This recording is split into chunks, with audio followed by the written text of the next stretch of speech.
Mayo de 1941. Una tormenta hacía rugir al océano Atlántico. Un escuadrón de anticuados aviones torpederos atacaba al acorazado más potente que había visto el mundo jamás, el Bismarck.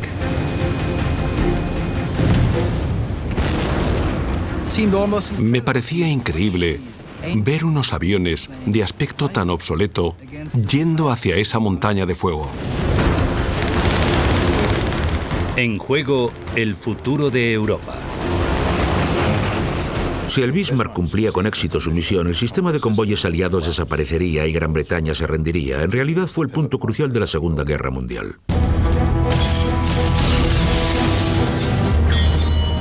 Las catástrofes no ocurren sin más. Son una cadena de sucesos críticos. Desentrañaremos las pistas e iniciaremos la cuenta atrás hacia esos últimos segundos catastróficos. Segundos catastróficos. El acorazado Bismarck. Atlántico Norte. 24 de mayo de 1941. Acorazado King George V.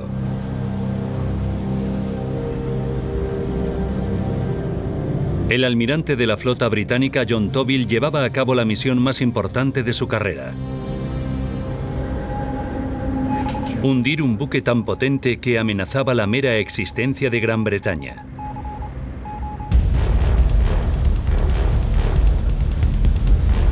El Bismarck, el buque insignia de la Marina de Guerra alemana. Compartió su viaje inaugural con el crucero pesado Prinz Eugen. Toby envió una flota para interceptar su ruta. En el otro frente estaba el crucero de batalla HMS Hood, símbolo de la supremacía marítima de Gran Bretaña y el orgullo de la Marina británica. Era un barco precioso. Y fuera donde fuera llamaba la atención. Nos encantaba a todos. Al mando del Hood estaba el vicealmirante Lancelot Holland. Holland confiaba en que el elemento sorpresa les diera la victoria.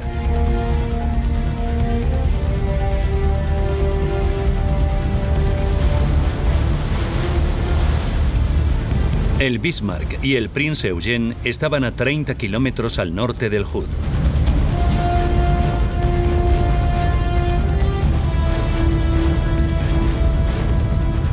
A bordo del Bismarck se encontraba el almirante Günther Lutyens. Toda una leyenda de la Marina de Guerra alemana por haber hundido 22 navíos británicos en tan solo 2 meses.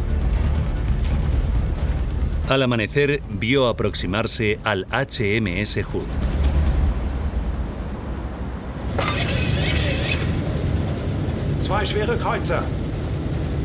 Me voy a enfrentar a 2 unidades pesadas.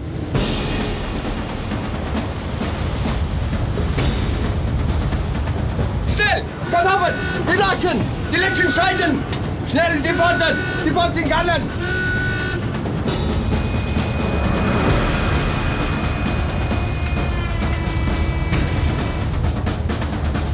El Hood abría fuego.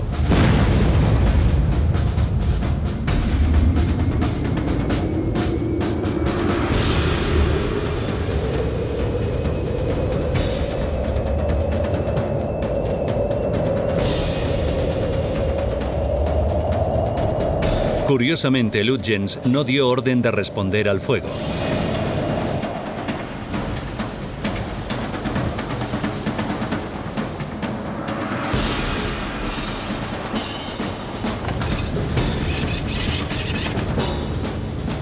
Fue el capitán Ernst Lindemann el que tomó el control. Permiso para disparar.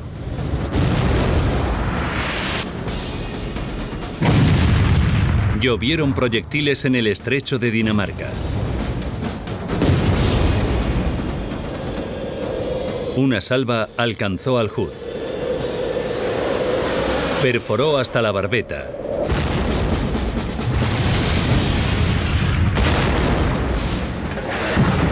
E hizo estallar los depósitos de sus torres traseras, haciendo detonar 300 toneladas de munición.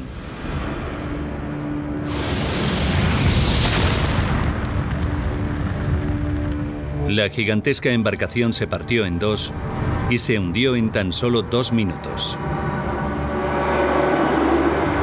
Más de 1.400 marineros perdieron la vida, entre ellos el vicealmirante Holland.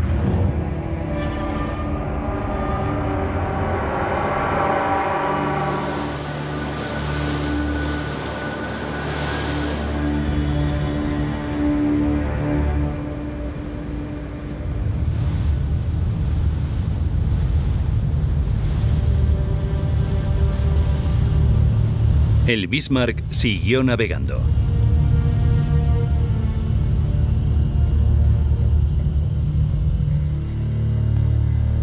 La noticia de la desaparición del Hood se extendía por todo el mundo. El mejor crucero de batalla del mundo era el HMS Hood. Su hundimiento ha acabado con la vida de 1.341 oficiales y marineros. Nuestro más sentido pésame a los familiares de estos hombres tan valientes que perdieron la vida cuando un proyectil del acorazado alemán Bismarck alcanzó sus torres traseras. Se anunció por megafonía que habían hundido el Hood. Y en ese momento no nos lo creímos, porque pensábamos que nada podía con él, que no había embarcaciones que pudieran con él.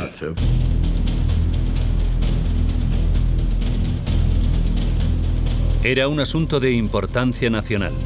Tenían que hundir al Bismarck. El almirante Toby envió a todos los buques de la Real Armada Británica que estaban disponibles.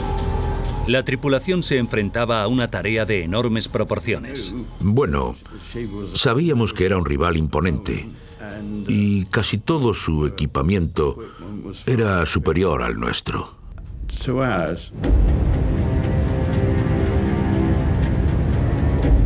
Con 88 cañones y una precisión de más de 35 kilómetros de distancia, una velocidad máxima de 30 nudos y un blindaje de más de 30 centímetros de grosor, el Bismarck era el acorazado más aterrador que jamás se había construido. Su misión, la rendición de Gran Bretaña.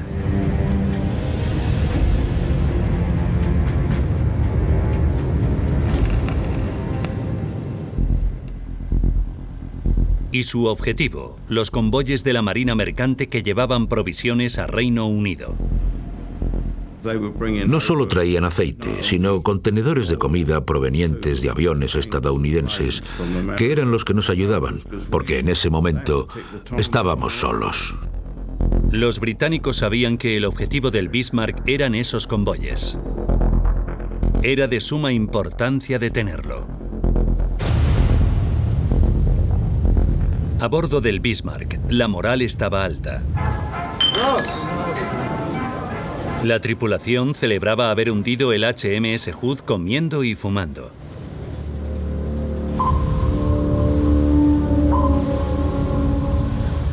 Se dirigían al Atlántico Sur. La flota del almirante Toby le seguía. 2 navíos tienen al Bismarck al alcance de radar. Su trabajo consistía en seguirle la pista durante la noche. Pero a las 4 de la mañana del 25 de mayo, Toby recibía malas noticias.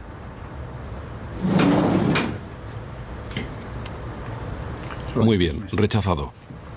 El crucero inglés HMS Suffolk había perdido al Bismarck en sus pantallas de radar. El acorazado alemán andaba suelto por algún lugar del océano Atlántico.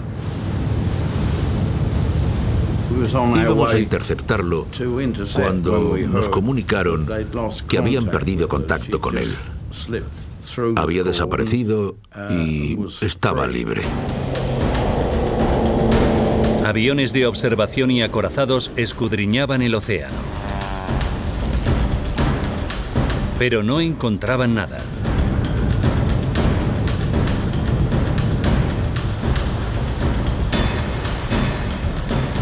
Entonces, los británicos tuvieron un golpe de suerte. A las 7 de la mañana, el almirante Lutyens rompía el silencio de la radio. Se comunicaba con la prefectura naval alemana. Un mensaje que también se recibió en emisoras radiofónicas de todo Reino Unido. Toby volvía a tener a Lutyens localizado. Ordenó a su flota dirigirse al norte. La persecución continuaba. Pero el Bismarck se dirigía al sur, hacia la Francia ocupada.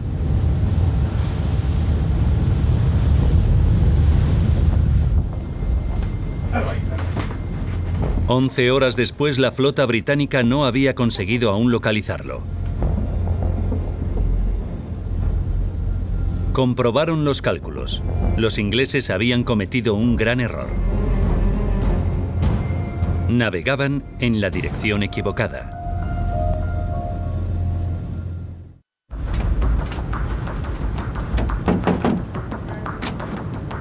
Fueron unas horas muy tensas para Toby al tener que cambiar el sentido para ir dirección sur en busca del Bismarck.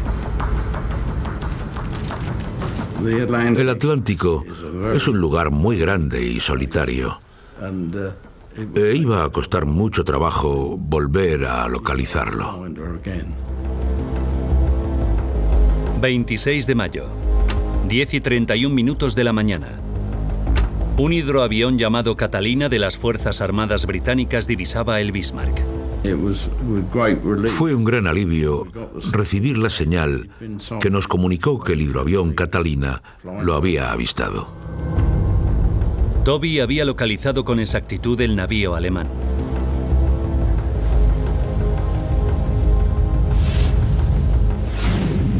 Estaba a 18 horas de aguas francesas y del apoyo de las fuerzas alemanas. Pero no la alcanzaría a tiempo.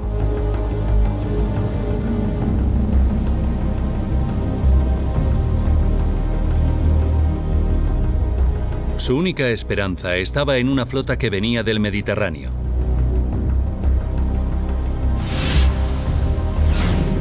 En ella se encontraba el portaaviones Ark Royal con un escuadrón de aviones de ataque torpederos Swordfish.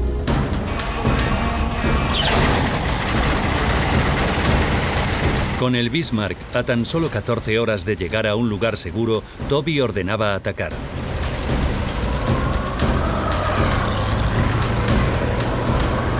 Estos ligeros aeroplanos se enfrentaban a unos cielos tormentosos. Volaron durante una hora en condiciones atroces. Casi sin poder verse entre ellos, dependían del radar del torpedero principal. Divisaron un barco.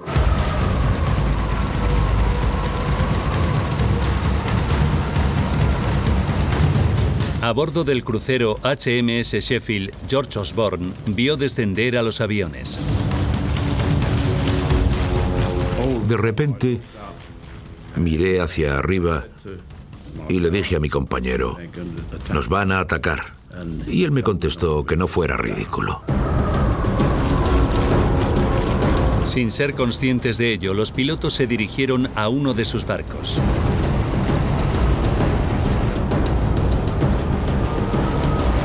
Los torpedos alcanzaban el agua equipados con modernos detonadores magnéticos. E iban a toda velocidad hacia el Sheffield.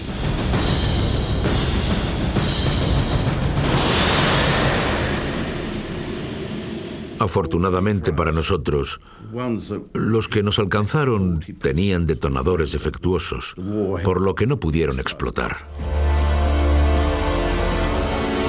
El Bismarck estaba ahora 4 horas más cerca de aguas francesas. A Toby le comunicaban la desafortunada misión. El tiempo empeoraba. Las condiciones de vuelo eran prácticamente imposibles, pero no tenía elección. Ordenó otro ataque aéreo. La tripulación se esforzaba por armar y proveer de combustible a los Swordfish en la cubierta del portaaviones. Con un viento de 70 km por hora y el navío tambaleándose, 15 Swordfish se enfrentaban a unos cielos muy peligrosos.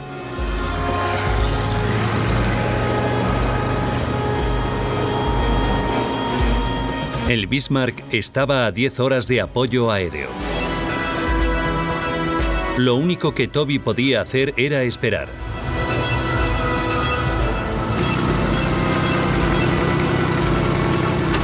Ocho de la tarde y 53 minutos. Tendrían que pasar más de 2 horas para que el torpedero principal alcanzara al buque alemán. A bordo del Bismarck, un oficial de artillería, el barón von Mullenheim, era informado del acercamiento de los Swordfish.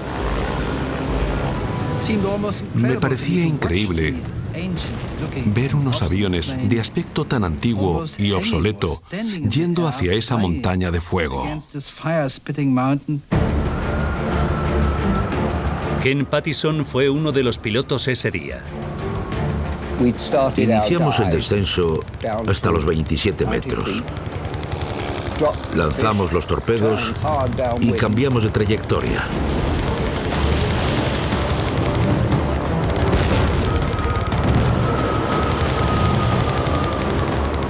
Y cuando giramos, mi observador miró hacia la parte de atrás del avión y vio cómo se autopropulsaba nuestro torpedo. Un único torpedo alcanzó la parte trasera de la embarcación.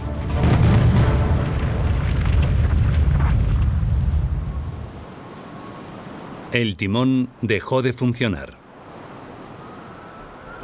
En mi puesto de combate había un indicador y cuando lo miré vi que estaba atascado en el número 10 y no se volvió a mover. 9 y 5 minutos de la noche. El Bismarck estaba muerto en el agua.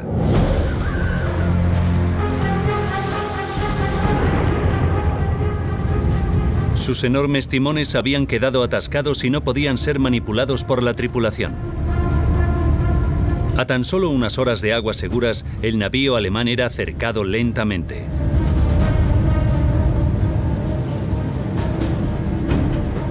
Lutyens y su tripulación ya no podían dejar atrás a sus enemigos.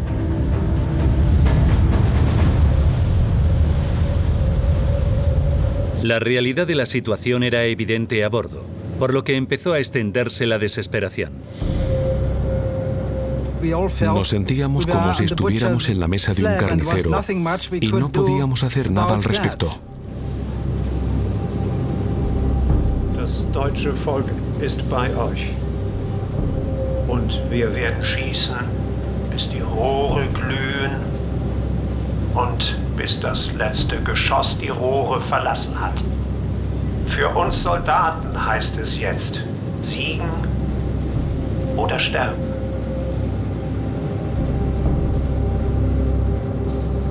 La tripulación temía no poder sobrevivir.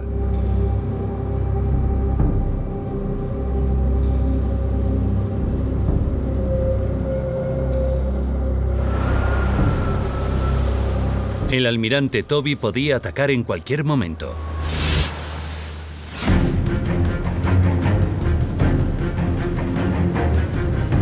Para reducir el riesgo de fuego amigo, esperó hasta la mañana siguiente. 8 de la mañana y 47 minutos. El 27 de mayo los británicos abrían fuego.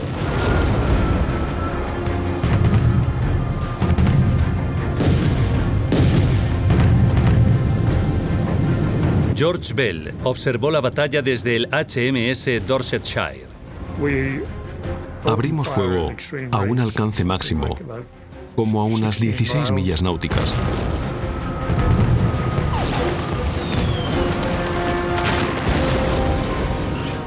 Y pronto empezamos a alcanzar nuestro objetivo. A los pocos minutos un impacto destrozaba el puente de mando y a la vez al almirante Lutyens.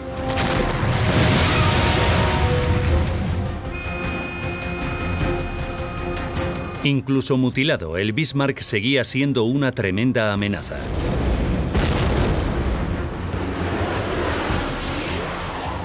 Vimos que disparaban, pero no nos alcanzaron, afortunadamente. Los navíos británicos lo rodeaban. Disparamos 250 proyectiles de 20 centímetros en algo así como una hora y redujimos nuestro alcance a 16 millas, a 1.800 metros. A pesar de los 90 minutos de duro bombardeo, el acorazado alemán no se hundía.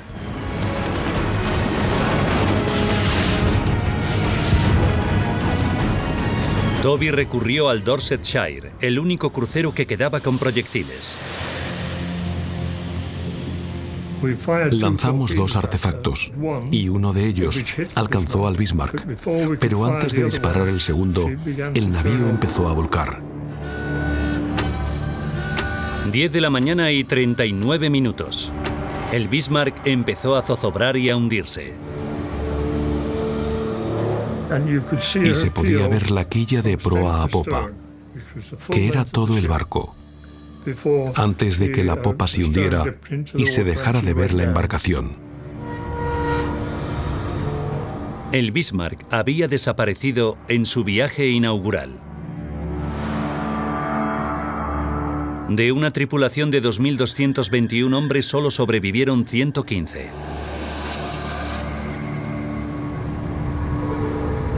En solo 4 días, 2 de los navíos más grandes del mundo se habían hundido y 3.500 hombres habían muerto.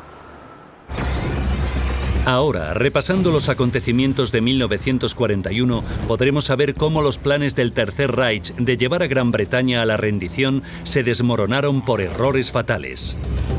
Alemania desaprovechó su oportunidad de ganar la guerra en Europa Occidental.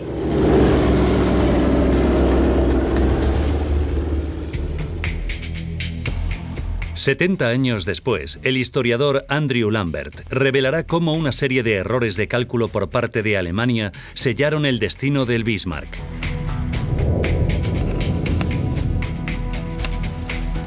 Marzo de 1941. Alemania tenía que derrotar a Gran Bretaña para conseguir el dominio total de Europa Occidental. La supervivencia de la isla dependía de que las provisiones cruzaran el Atlántico. Alemania debía cortar esa cuerda de salvamento. Los nazis desarrollaron una doble estrategia. Eric Raeder, el comandante de la Marina alemana, ideó un plan en el que los submarinos obligarían a Gran Bretaña a usar un sistema de convoyes. Los submarinos obligarían a los navíos a viajar en grupo. Entonces los potentes acorazados alemanes les tenderían una emboscada y hundirían esos convoyes. Los británicos se enfrentaban a un dilema. El propio sistema de convoyes era el objetivo, pero si Gran Bretaña no los utilizaba, perdería la guerra. Alemania había perfeccionado este plan desde el estallido de la guerra. En 20 meses había hundido 6 millones de toneladas de embarcaciones. Ahora su mejor acorazado estaba listo para causar estragos en el Atlántico. Su misión se llamaba Operación Rheinübung.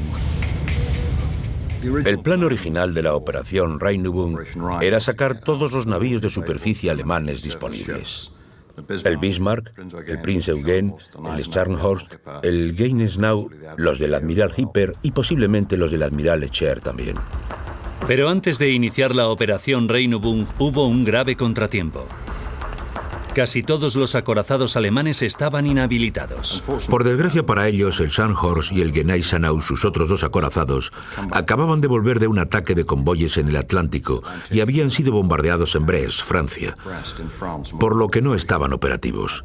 Así que, en lugar de una docena de navíos, los alemanes terminaron enviando solo 2. Para Lambert, esta decisión fue el primer error crítico de cálculo.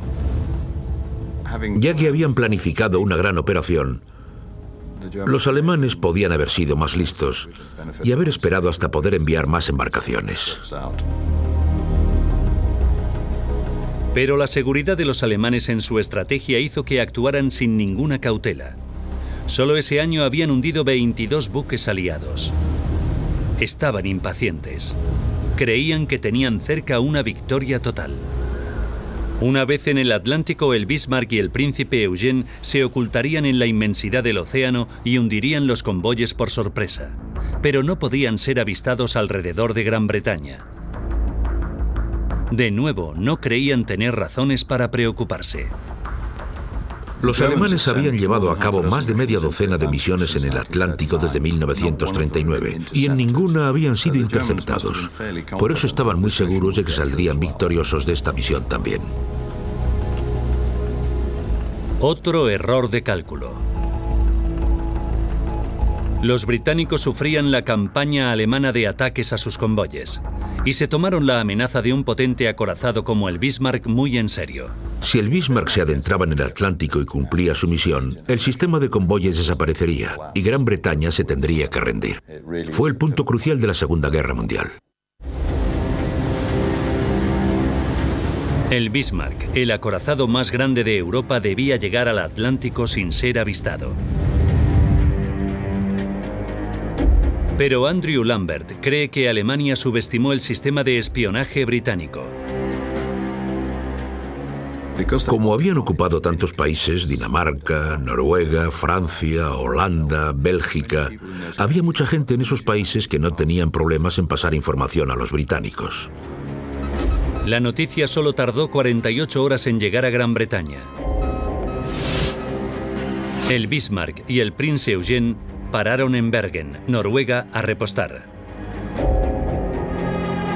Lo que le dio a Gran Bretaña la oportunidad de localizarlos.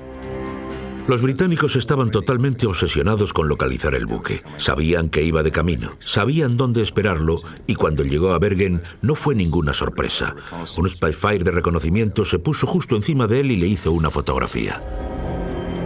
Con esta imagen, la operación Reinübung volvía a estar en peligro.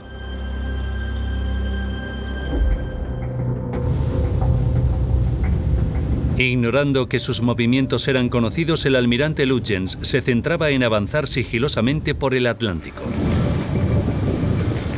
El tiempo cambió a peor. Es justo lo que Lutyens estaba esperando. Zarpó antes de que los depósitos del Bismarck estuvieran llenos, arriesgándose a quedarse sin carburante más adelante. Creo que fue una buena táctica. Llegar al Atlántico era importante. Ya tendría buques cisterna en el Atlántico para repostar. Esos cientos de toneladas de combustible de petróleo eran mucho menos importantes que pasar por el estrecho de Dinamarca sin ser interceptado. Pero Lutyens no sabía que se habían descubierto sus planes.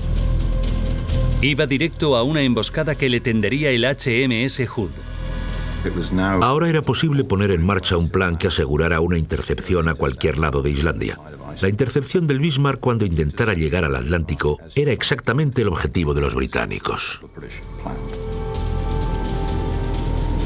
Esto ponía a Lutyens en una difícil situación. Tenía órdenes de evitar enfrentamientos con la Marina británica. Querían eliminar los convoyes, pero no en una batalla naval.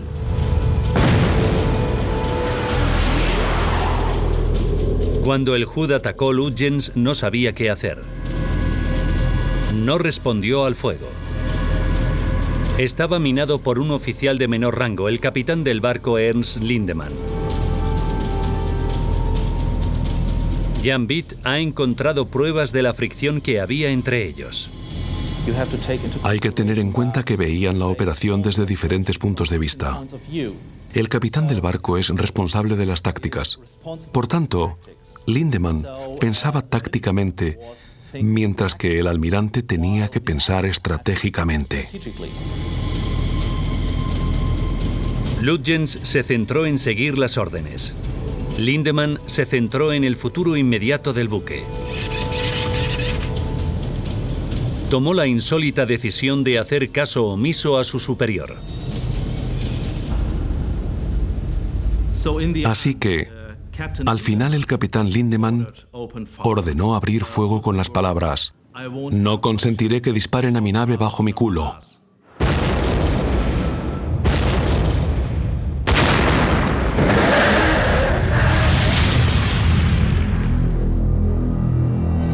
El Hood desapareció. Mientras Alemania lo celebraba, Lutyens pensaba en lo que se avecinaba. No quedó satisfecho con el triunfo. Lo que es interesante es que Lutyens, en lugar de regocijarse en su éxito, parecía estar deprimido y desmoralizado. Se había dado cuenta de que después de hundir el orgullo de la Marina Real, era muy probable que los británicos no pararan hasta acabar con ellos. Lutyens era consciente de que los británicos harían todo lo posible para vengar el hundimiento del Hood. La destrucción del Hood fue una gran catástrofe para los británicos. Pero no fue un desastre que les desmoralizara, sino que les dio un deseo irrefrenable e inmediato de venganza. Para empeorar las cosas, el Bismarck había sufrido daños en la batalla. Un proyectil del Prince of the Wales había alcanzado su proa, perdía combustible y también su velocidad se había visto reducida. La pérdida de combustible forzó la reducción de la velocidad del Bismarck, neutralizando una de sus grandes ventajas, la velocidad. La apuesta de Lutyens de zarpar sin terminar de repostar empieza a fracasar. Debía volver a probar suerte. Tenía que idear o tenía que tomar la decisión de abortar la operación o seguir adelante con ella. En este momento tan crítico, la tensión entre los veteranos oficiales volvía a surgir. Hubo una discusión entre el capitán del Bismarck, Lindemann, y el almirante Lutyens sobre si seguir adelante o regresar a Noruega. Lindemann quería regresar a Noruega. Su prioridad era su barco.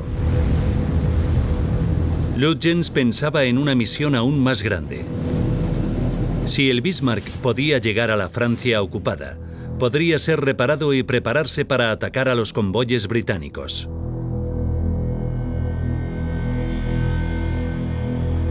No tendría que volver a atravesar el peligroso estrecho de Dinamarca. Finalmente, Lutyens hizo caso omiso a Lindemann y ordenó seguir adelante para llegar a aguas francesas. Para Lambert, esta decisión fue crucial para el futuro del Bismarck. Podían haber vuelto a casa, pero él decidió no hacerlo. Y fue un error muy grave. Lutyens creía que podría llegar a las seguras aguas de Francia sin problemas, a pesar de saber que los británicos le pisaban los talones. Podía escuchar sus señales de radar, pero subestimó la capacidad de su nueva tecnología. Lutyens seguía escuchando las emisoras de radar del HMS Suffolk, por lo que sabía que los británicos le tenían localizado. Lo que Lutyens no sabía es que las señales de radar que podía escuchar no llegaron nunca a los británicos, porque sus buques estaban demasiado lejos.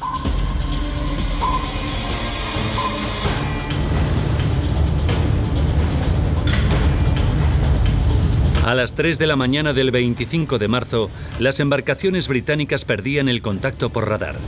Era la oportunidad de Lutyens de llegar a Francia de forma segura, pero entonces cometió un gran error. Decidió enviar largos mensajes de radio a la prefectura naval alemana, dando a los británicos una perfecta oportunidad para volver a conectarse.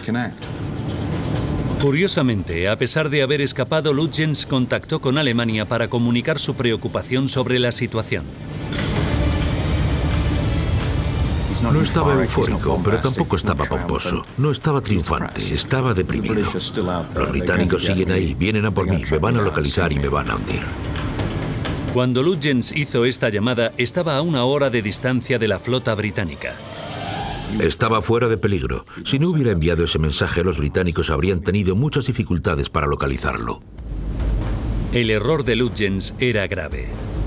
Pero entonces los británicos cometieron otro aún peor. Cometieron un error muy básico al determinar su rumbo. Creyeron que se dirigía al norte cuando se estaba dirigiendo al sur. A Toby solo le quedaba una alternativa. Para retar al buque más poderoso y avanzado del océano, recurrió a una serie de antiguos biplanos del portaaviones HMS Ark Royal, los Swordfish. Los Swordfish eran unos aeroplanos de aspecto muy antiguo. Son biplanos con unos motores bastante pequeños y con la cabina de mandos abierta.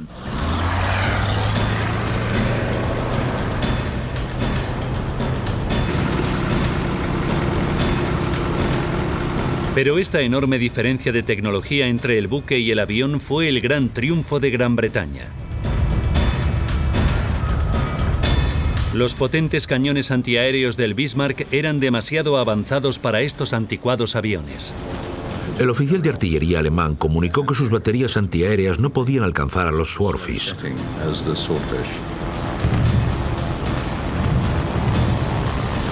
Esperaban aviones que volaran a 150 millas por hora y los Swordfish volaban a 80, por lo que siempre disparaban demasiado lejos del objetivo.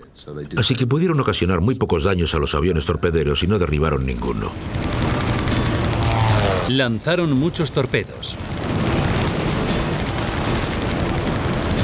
Fueron directos al casco del Bismarck, pesadamente armado. Pero incluso el buque más potente del océano tenía su talón de Aquiles. Hay que tener en cuenta que el timón y los árboles de hélice son los puntos débiles de toda embarcación. Literalmente, no hay posibilidad de protegerlos con armamento ni nada parecido. La única opción del Bismarck era intentar evitar los torpedos. El capitán Lindemann ordenó cambiar bruscamente de trayectoria. Su plan, esquivar los torpedos que se aproximaban. Pero en lugar de eso, dejó al descubierto el vulnerable mecanismo de dirección. Cuando fue alcanzado por el torpedo, el Bismarck estaba maniobrando, así que fue mala suerte que uno de estos torpedos cayera allí. El timón del Bismarck estaba girando. Y el torpedo fatal le alcanzó. La explosión causó graves daños en el ensamblaje del timón de babor. Y dichos daños atascaron el timón. La fuerza de la explosión causó importantes daños en el resto de la nave. El Bismarck era ahora imposible de gobernar. El torpedo de los Swordfish detuvo al Bismarck e inició la última batalla en la que quedaría destrozado. Fue el punto crucial de toda la persecución. No se podían cometer más errores ya. Iban a hundirse. La cuestión era ¿cuánto tardaría? La mañana del 27 de mayo el destino del Bismarck estaba decidido. A las 10:39, el Bismarck desaparecía entre las olas.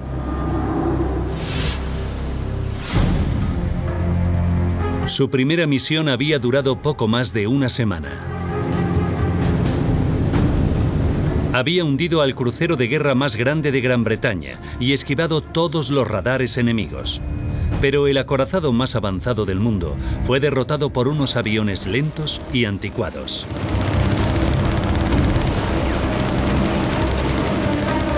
La operación fue el resultado de la mala suerte y de una serie de decisiones desacertadas. Pero Andrew Lambert cree que el error más grave no se cometió en el mar. La misión estaba condenada al fracaso antes de que el Bismarck zarpara y la culpa fue del mandamás. El destino del Bismarck fue consecuencia de una serie de errores críticos.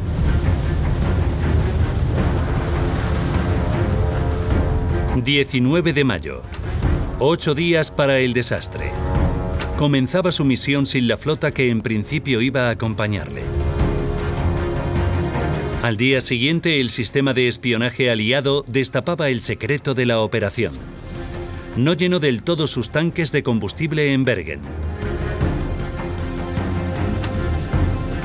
3 días para el desastre. Lutyens decidía dirigirse a Francia en lugar de regresar. Y envió un mensaje a Berlín revelando su posición a los británicos. 13 horas para el desastre. Una maniobra equivocada durante el ataque de los Swordfish inhabilitaba el timón. —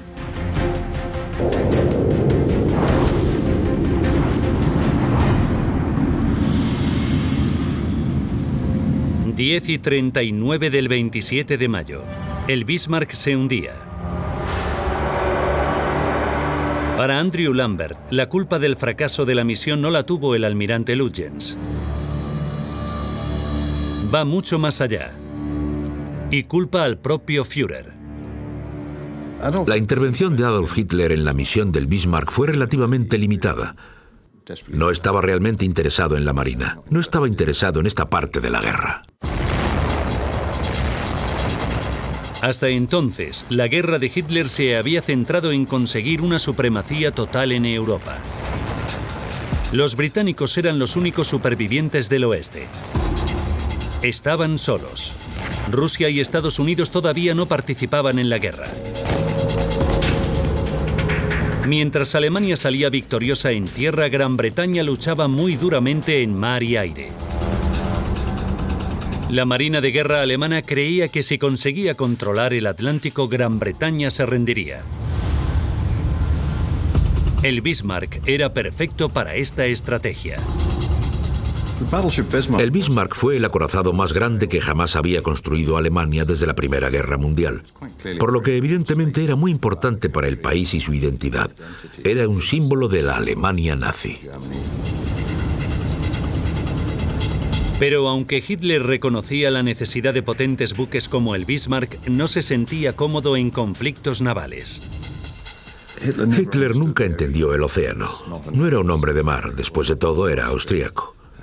Era de una zona del centro de Europa sin acceso al mar, así que para él la inmensidad del mar y los conflictos navales eran territorio desconocido.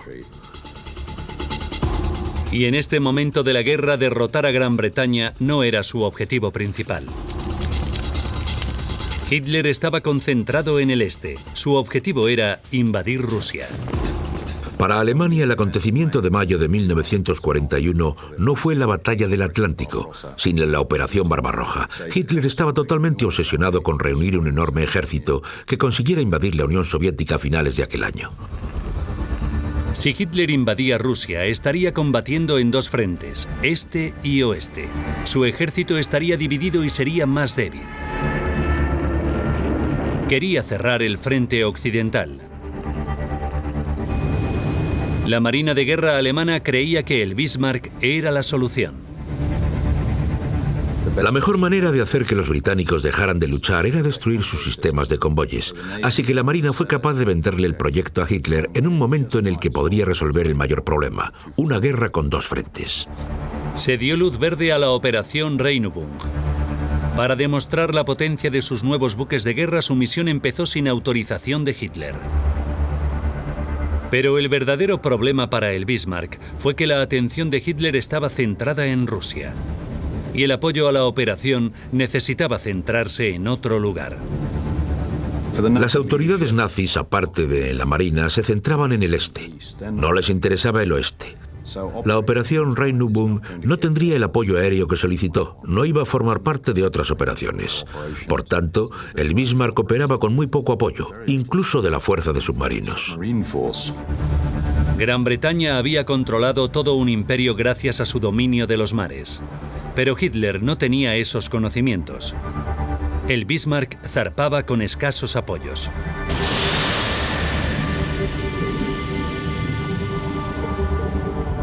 Ocho días después, desaparecía.